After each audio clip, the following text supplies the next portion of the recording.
Fabulous, as always. Kid Congo and the Pink Monkey Birds live in session. The boy had it all. To begin with, Kid, would you mind introducing your bandmates, please? Oh, yes. We have Marc Cisneros on the guitar Of course we and do. bass Yeah. as well. And we have Ron Miller on the drums. Just as you'd want it. And Yes. have you ever thought of getting Mark one of those guitars that has got a bass and a guitar? Yes. It's a bit double prog. necker. It's a bit Yes. prog, isn't it? Yes. Probably a bit prog for you, to be honest, but it might save some messing about. So, I tell you what, we've got in my hand here some new kind of kick, which is your memoir, which last time you were on, you mentioned you would dangle the carrot and told us all that you were writing it and we were straining at the leash. And it's such a great book, and it gives me so much to run at. And it made me realise that we've never really talked about too much of your history when you've been on previously. Yes. And so, first of all, I was going to say, we've just played The Seeds, and you came in, and I was telling you that I'd interviewed Sky Saxon, and he was a bit of a character. Yeah. But you met him properly when you were a toddler. Yes, when I was a teenager, me and some teenage girls were hitchhiking in Hollywood. And, this VW bus van pulls over, a hippie mobile. And long after the Summer of Love, right? And we of course got inside to get a ride to this party we wanted to go to, and this hippie was playing us his tapes of his psychedelic mishmash, and we were like, oh yeah, okay, hippie, let's go. And we realized somehow that it was Sky Saxon. Wow. And so, then he dropped us off, and then we were like, got to tell everyone, we just got a ride from Sky Saxon. The king of all hippies. Yes, exactly.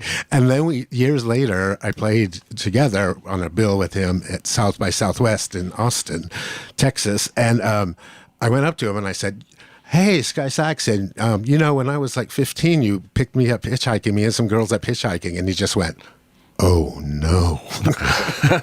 Oh, dear. And so I said, no incident. Yeah, nothing happened. No, nothing at all. So, and it was a memoir just begging to be written because, not only your whole history of whatever inspired you early on, which was the glam stuff, which on Pink Monkey Birds, etc. But then, of course, the CV of the bands that you've been in. Some that I wasn't even aware of. You played with the legendary Stardust Cowboy. Maybe we'll get to that in a moment. But also, starting before you were in bands, at the age of 15, you used to go to this place that was mythical to people like myself, called Rodney's English Disco.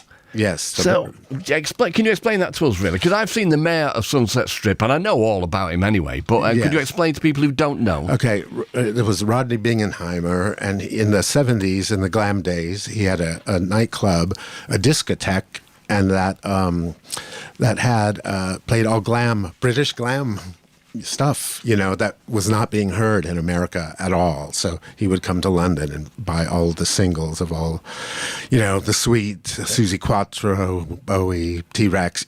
He brought all of that to Hollywood, and it attracted many, many young people and many, many not young people.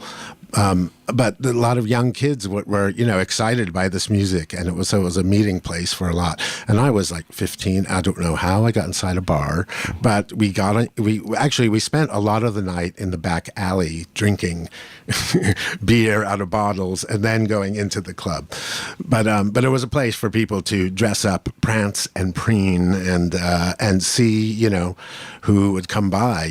Anyone from Led Zeppelin to Iggy Pop to who knows, Sean Cassidy. The Hollywood Vampires used to go there, didn't they? John Lennon and Harry Nilsson, all those guys. It was a destination for sure. As a 15 and 16-year-old, that must have been mind-blowing. Yeah.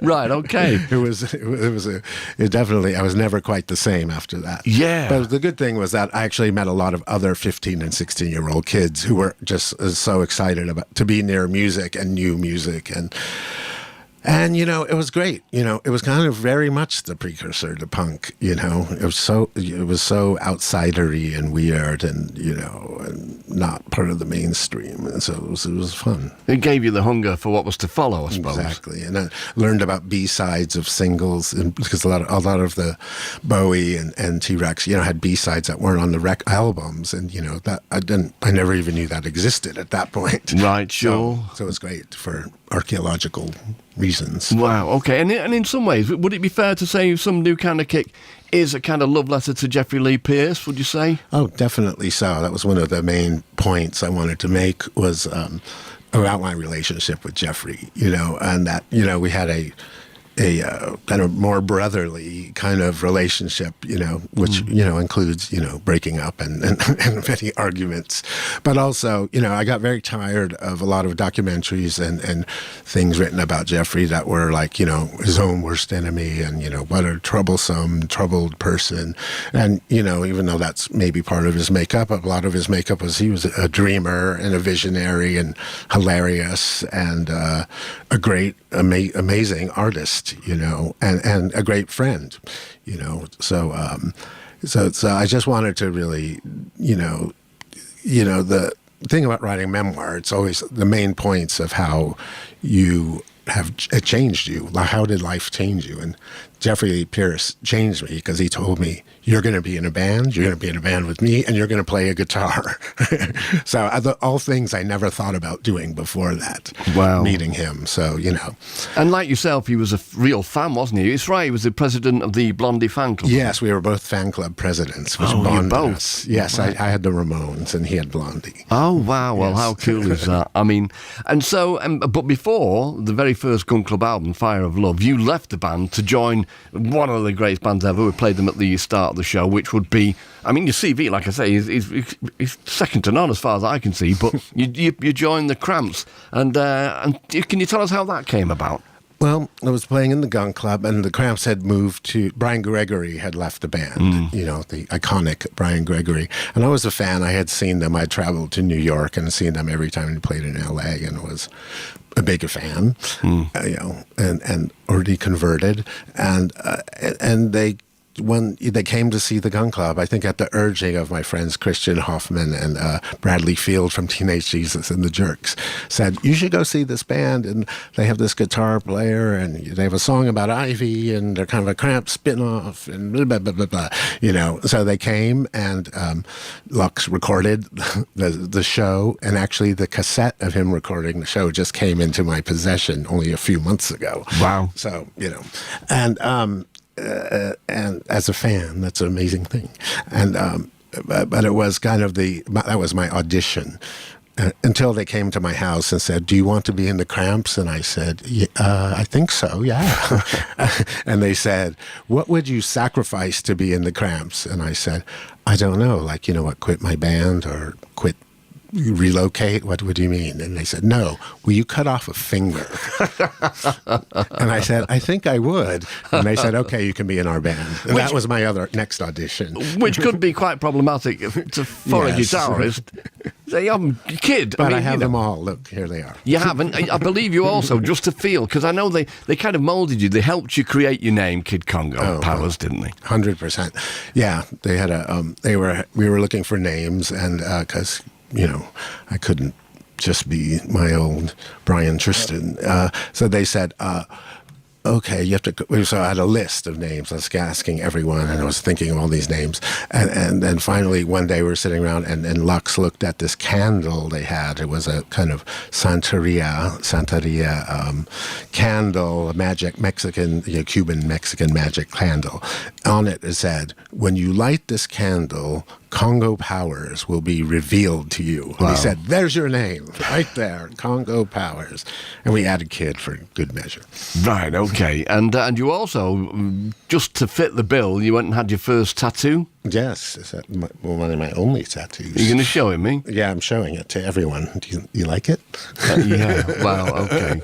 And so, if you don't mind me asking, because I met Lux Interior, the Fall played before you, it wasn't that long before you joined, actually. It was in 1980, we did some dates with the Cramps, and we did, I think it was probably their first co-headline show at the King's College in London. And he came backstage to say hello, and he seemed really kind of quite normal, which, is a bit of a throw when you're expecting this ghoul, but I know he had all of that going on.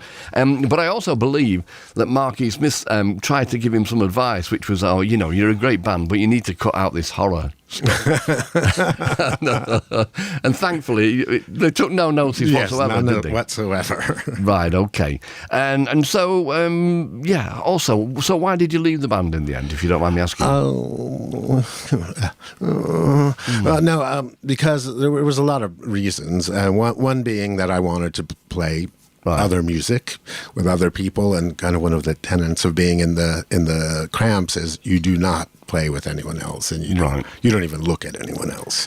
Yeah. And so it was a little restraining for me. And also there was a lot of like legal problems going on, and weren't able to record and you're in a band with a man and wife as well, aren't you? Which exactly. Yes. There's another dynamic. That's another dynamic altogether. I've been in a few of them. Yeah. And but mostly, you know, they called up. Ivy called up and said, you know, we don't know what we're doing now, and you know, you should go and do what you want to do. Right. You know, which was a really nice way to fire me. Well, but you did. You spread your wings. You went and played. Mick Harvey's request, you joined the Bad Seeds. Yes, exactly. And you played with the legendary Stardust Cowboy. And the legendary Stardust Cowboy. I will tell you, playing with Nick Cave, Lux Interior, or Jeffrey Lee Pierce could have never prepared me for the legendary Stardust Cowboy. Do you know what I can't imagine? Was true madness. Yeah. True rebel iconoclastic. How do you keep up with somebody like that? You don't. You don't. That's a good answer. Yes. I'm liking it. Okay then. So we've been playing Peanut and Frankenstein. Oh, great. Peanut. And a band called the Subsonics, who I don't know. Would you mind? Obviously, you love them. So could you explain? Yes. Oh, they're a great band. They're a garage band, you know, and also in the mold of the Cramps style, sort of. But the singer is just amazing guitar player, Clay, and he plays like this, what seems like a mess, but it's completely melodic, and it's really great. And he sings like Mark Bolan, right. And it's just cuckoo stuff, and just so charming and great. And they have so many great songs. And so I got asked to do a track for a tribute album to the Subsonics from someone in Brazil, and I thought, I love this. I want to do 4 or 5, 6 songs of them. Right. So I recorded 3, gave them 1, and put out a single of the other 2. Good work, mate. And so where are you up to with regards Pink Monkey Birds? What's your next record going to be, and when can we expect it? Well, it'll be out hopefully early next year. I don't have a date yet, right. but that's the projected thing, and it's done, mastered, artwork's done, everything's done. And it's called This Delicious Vice. And that's the title, and hopefully we'll have it in early 2024 in the Red Records, and we're actually going to do a song from it. And on the album, we actually collaborated with a singer named Alice Bagg, who was a LA punk singer from the earliest days. She had a band called The Bags. We saw The Bags when we were over there. In fact, we went to see the premiere of The Decline of Western Civilization Part 1, Valerie Spheres. Oh, yeah. With Craig. Yes, okay, yes, yeah. And so Alice, you know, she's a really great Chicana feminist writer and singer, and she's putting out records on In the Red now, too. And so we were friends since way back in the day, but we've never collaborated or done anything. And she recently moved to Arizona, where I live, and we said, now is the time, and has really been incredible. So we're going to play the song called Wicked World, which she wrote the lyrics for, and it's about a female serial killer. Right, okay. So we've got Wicked World, followed by A Beast, a Priest, and then Never Said. There will be a guitar change at some point from Mark. But yeah, Kid Congo and the Pink Monkey Birds live in session. Thank you. Great. Thanks for having us, Mark. Always a pleasure, mate.